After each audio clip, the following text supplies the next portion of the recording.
ನ್ಯಾಯಕ್ಕಾಗಿ ಹೋರಾಟ ತಾಲೂಕು ಬರಗಾಲದಿಂದ ಘೋಷಣೆ ಆಗಲೇಬೇಕು. ನ್ಯಾಯಕ್ಕಾಗಿ ಹೋರಾಟ, ನ್ಯಾಯಕ್ಕಾಗಿ ಹೋರಾಟ, ನ್ಯಾಯಕ್ಕಾಗಿ ಹೋರಾಟ. ತಾಲೂಕಿನಲ್ಲಿ ಈ ಬಾರಿ ತೀವ್ರ ಮಳೆ ಅಭಾವದಿಂದಾಗಿ ಕೃಷಿ ಚಟುವಟಿಕೆಗಳು ಸಂಪೂರ್ಣವಾಗಿ ನೆಲಕಚ್ಚಿದ್ದು ಕಣ್ಣೆದುರೇ ಬೆಳೆಗಳು ಒಣಗಿ ಹೋಗಿ ರೈತರು ತೀವ್ರ ಸಂಕಷ್ಟ ಎದುರಿಸುತ್ತಿದ್ದಾರೆ. ತಕ್ಷಣವೇ ತಾಲೂಕನ್ನು ಬರಪೀಡಿತ ಎಂದು ಘೋಷಿಸುವಂತೆ ಆಗ್ರಹಿಸಿ ಬೃಹತ್ ಪ್ರತಿಭಟನಾತ್ಮಕ ಮನವಿ ಸಲ್ಲಿಸಲಾಯಿತು.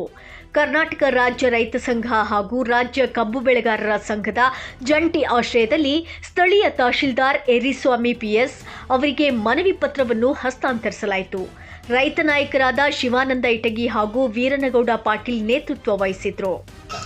ಸಂಪೂರ್ಣ ಮಳೆ ಬೇರೆ ಸ್ವಲ್ಪ ಮಳೆಯಾಗಿ ಬಿತ್ತಿ ಬೀಜ ಭೂಮಿ ಹಾಕಿಬಿಟ್ಟಿದೆ. ಇದು ಕೃಷಿ ಬರಗಾಲ ಅಂತಾರೆ. ಹಸಿ ಬರಗಾಲ ಕೈಲೊಂದು 20,000 ಖರ್ಚು ಮಾಡಿದ್ವಿ, ಮತ್ತೊಂದು 23,000 ಹಾಳಾಗೈತಿ. ಹಾಗಾಗಿ ಪ್ರತಿ ಎಕರೆಗೆ 50,000 ಪರಿಹಾರ ಕೊಡ್ಬೇಕು ನಮ್ಗೆ ಈ ಮೂಲಕ ಒತ್ತಾಯ ಸರ್. ಬರಗಾಲ ಅಂತ ಘೋಷಣೆ ಮಾಡಬೇಕು. ಅದ್ರ ಜೊತೆಗೇ ರೈತರಿಗೆ ಸಂಪೂರ್ಣ ಸಾಲ ಮನ್ನಾ ಮಾಡಬೇಕು. ಯಾಕಂದ್ರೆ ಒಂದು ವಾರ್ಷಿಕ ಪಂಚಗ್ಯಾರಂಟಿ ಯೋಜನೆಗೆ ವಾರ್ಷಿಕ 49,000 ಕೋಟಿ ಖರ್ಚು ಮಾಡಿ ಸರ್ಕಾರ.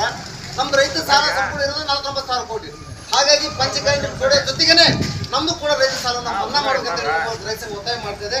ಅದ್ರ ಜೊತೆಗೆ ರೈತರಿಗೆ ಎಲ್ಲ ಬ್ಯಾಂಕ್ಗಳ ಸಾಲ ಮನ್ನಾ ಮಾಡಬೇಕು. ಮತ್ತು ಗೋಶಾಲೆ ಸರಿಗೆ ತುರ್ತು ಮೇವಿಲ್ಲ ದನಕರಗಳಿಗೆ, ಜಾನುವಾರುಗಳಿಗೆ ಗೋಶಾಲೆ ಪ್ರಾರಂಭ ಆಗಬೇಕು. ಮತ್ತು ಕಾಲೇ ಮೂಲಕ ನೀರು ಹಳ್ಳಕ್ಕೆ ನೀರು ಹರಿಸಿದ್ರೆ ರೈತರು ಇದ್ದಿದ್ದನ್ನ ಅಂತರ್ಜಲ ಹೆಚ್ಚಿ ಹಾಕವು, ದನಕರು ಕುಡಿಯೋಕೆ ನೀರು ಹಾಕವು, ಸ್ವಲ್ಪ ಇದ್ದಿದ್ದ ಜಮೀನು ನೀರು ಹಾಕ್ಸಿರ್ತೀವಿ ನಾವು. ಹಾಗೆ ಎಲ್ಲ ಬೆಳಿಗ್ಗೆ ಜೊತೆಗೇ ಇಲ್ಲಿ APMC ಹತ್ರ ಒಂದು ಕಿಲ್ ಕ್ಲೀನ್ ಮಾಡ್ಕೊಂಡ್ರೆ ಒಂದು ಇದನ್ನು ಕಡದೆ ಸರ್. ಅದರಿಂದ ಆ ಭೂಮಿ ಹಾರಿ ಮನೆ ಒಳಗೆ ಸೇರ್ಕೊಳಕತ್ತೈತಿ ಮತ್ತು ಬೆಳೆ ಕುಂತು ಹಾಳಾಗತ್ತೆ. ಅದರಲ್ಲೇ ಸ್ವಾತಂತ್ರ್ಯಕ್ಕೋಸ್ಕರ ಈ ಮೂಲಕ ಒತ್ತಾಯ ಸರ್ ರೈತ ಸಂಘದಿಂದ. ಸ್ವಲ್ಪ ಜೊತೆಗೇ ಕಬ್ಬು ಸಂಘ ಮಾತಾಡೋಕೆ ಅವ್ರ ವಿನಂತಿ. ಮುಂಡರಗಿ ತಾಲೂಕನ್ನು ತಕ್ಷಣವೇ ಬರಪೀಡಿತ ಪ್ರದೇಶವೆಂದು ಘೋಷಿಸುವುದು, ಬೆಳೆ ನಷ್ಟ ಅನುಭವಿಸಿದ ಪ್ರತಿಯೊಬ್ಬ ರೈತನಿಗೂ ಸೂಕ್ತ ಪರಿಹಾರ ಧನ ವಿತರಿಸುವುದು, ಜಾನುವಾರುಗಳಿಗೆ ಮೇವಿನ ಭದ್ರತೆ ಹಾಗೂ ಕುಡಿಯುವ ನೀರಿನ ಅಭಾವವನ್ನು ತಕ್ಷಣ ನೀಗಿಸುವುದು.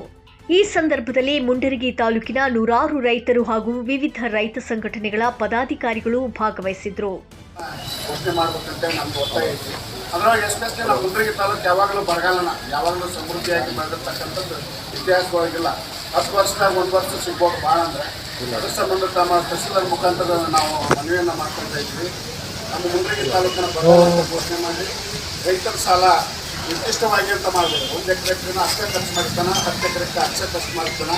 ಸಣ್ಣ ಹಿಡುವಳಿದಾರ, ಸಣ್ಣ ದೊಡ್ಡ ಹಿಡುವಳಿದಾರ ಅಂತಕ್ಕಂಥದ್ದನ್ನು ಭೇದ ಭಾವವನ್ನು ಬಿಟ್ಟು ಎಲ್ಲ ರೈತರಿಗೆ ಸಮನಾಗಿ ಏನು ಖರ್ಚು ಮಾಡಿರ್ತಾರೆ. ಈಗಾಗಲೇ ಶಿವನಂದ ಹೇಳಿದಂಗೆ ಎಕರೆಗೆ 50,000 ರೂಪಾಯಿ ಪರಿಹಾರವನ್ನು ಕೊಡ್ಬೇಕಂತ ಹೇಳಿ ನಮ್ಮದು ಒತ್ತಾಯ ಇದೆ.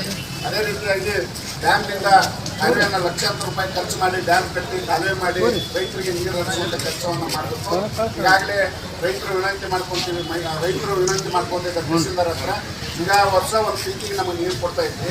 ಈ ಸಲ ನೀರು ಒಂದು ದಿವ್ಸ ಕೊಡೋದು, ಒಂದು ದಿವ್ಸ ಬಂದ್ ಮಾಡೋದು ಮಾಡೋಕ್ಕಾಗ್ತದೆ. ಅದರಿಂದ ರೈತರು ಒಂದು ಸ್ವಲ್ಪ ಕಂಗಾಲಾಗಿ, ಯಾಕಂದ್ರೆ ಒಂದು ಬೆಳೆಗೆ ನೀವು ಕೊಟ್ಟರೆ ನೀರು ಕೊಡ್ತೀನಿ ಅಂತೇಳಿ ಒಂದು ಆದೇಶ ಮಾಡಿದ್ರೆ ಈಗ ರೈತರಿಗೆ ಹಚ್ಚಕ್ಕೆ ಒಂದು ಅನುಕೂಲ ಆಗುತ್ತೆ. ಯಾಕಂದ್ರೆ ನಾವು ಹೊರಗಡೆಯಲ್ಲಿರ್ತಕ್ಕಂಥ ರೈತರಿಗೆ 1 ಎಕರೆಗೆ 50,000 ರೂಪಾಯಿ ಖರ್ಚು ಬರೋಕ್ಕೆ ಭತ್ತ ಬೆಳಿಬೇಕಂದ್ರೆ ಒಂದು 50,000 ರೂಪಾಯಿ ಖರ್ಚು ಬರುತ್ತೆ. ನಾವು ಈಗಾಗಲೇ ಖರ್ಚು ಮಾಡಿಕೊಂಡು ಮತ್ತು ನಾಳೆ ಜನಿ ಬರೋಕ್ಕೆ ನೀರು ಕುಡಿಲ್ಲ ಅಂದ್ರೆ ನಮಗೆ ತೊಂದರೆ ಆಗೋದು.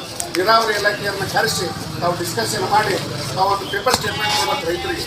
ನಾವು ಈ ಬೆಳೆಗೆ ನೀರು ಕೊಡ್ತೀವಿ, ನೀರು ಕೊಡೋದಿಲ್ಲ ಅಂತಕ್ಕಂಥ. ಯಾಕಂದ್ರೆ ಕೊಡ್ತೀನಿ ಅಂದ್ರೆ ಒಂದು ರೀತಿಯಿಂದ ರೈತರು ಹಚ್ಚಿ ಬೆಳಿತಾರೆ. ಮತ್ತು ನೀವು ನಾವು ರೈತರು ಹಚ್ಚಿ ಹೊತ್ತಾಗ ಬೆಳೆ ಬಂದು ಹೊತ್ತಾಗ ತೆನಿ ಆಗೇ ಹೊತ್ತಾಗ ನಮ್ಮಲ್ಲಿ ನೀರಿಲ್ಲ, ಕುಡಿಯೋಕ್ಕೆ ನೀರು ಬೇಕು, ನೀರು ಕೊಡೋಕ್ಕಾಗಲ್ಲ ಅಂತ ಅವಾಗಂದ್ರೆ ಅವಾಗ ರೈತರು ಏನು ಮಾಡ್ಲಿಕ್ಕೆ ಆಗೋದಿಲ್ಲ. ಅದಕ್ಕೆ ತಾವು ಈ ವಿಷಯವನ್ನು ತಾವು ಗಮನದಲ್ಲಿ ಇಟ್ಕೊಂಡು ಜಿಲ್ಲಾಧಿಕಾರಿಗಳ ಹತ್ರ ಮೀಟಿಂಗ್ ಮಾಡಿ ಆಮೇಲೆ ನೀರಾವರಿ ಇಲಾಖೆ ಅದು ಡ್ಯಾಮ್ನ ಕೂಡ ಡಿಸ್ಕಷನ್ ಮಾಡಿ ನೀರು ಕೊಡ್ತೀರಿ ಕೊಡೋದಿಲ್ಲ ಅಂತಕ್ಕಂಥದ್ದಕ್ಕೆ ಒಂದು ಸ್ಟೇಟ್ಮೆಂಟ್ ಕೊಡ್ರಿ ಅಂತೇಳಿ ತಮ್ಮಲ್ಲಿ ವಿನಂತಿ ಮಾಡ್ತೀವಿ. ಅದೇ ರೀತಿಯಾಗಿ ಇಲ್ಲಿ ಆಗಮಿಸಿರ್ತಕ್ಕಂಥ ಎಲ್ಲ ರೈತರು ಕೂಡಿ